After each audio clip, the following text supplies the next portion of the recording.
এখন আমরা পড়ছি লিভার সম্পর্কে। তো লিভার হলো একটি সরল বা বাঁকানো দণ্ড যা একটি স্থির নির্দিষ্ট বিন্দুকে কেন্দ্র করে বিন্দুটির চারিদিকে ঘুরতে পারে। এই স্থির বিন্দুকে আলম্ব বিন্দু বলে।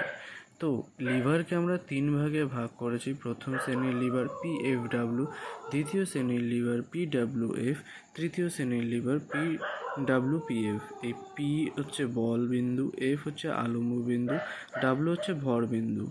তো প্রথম শ্রেণীর লিভার PFW আলম্ব বিন্দুর অবস্থান বল বিন্দু এবং ভার বিন্দুর মাঝে যে কোনো স্থানে। বল প্রয়োগের বিন্দু এবং ভার বিন্দুর অবস্থান আলম্বের একপাশে বল বিন্দু এবং বিপরীত দিকে ভার বিন্দু থাকে। প্রযুক্ত বলের অভিমুখ ভারের অভিমুখে হয়। বলবাহু এবং ভারবাহুর তুলনায় ভারবাহু চেয়ে বলবাহু বড়, ছোট বা সমান হতে পারে। একের বেশি অথবা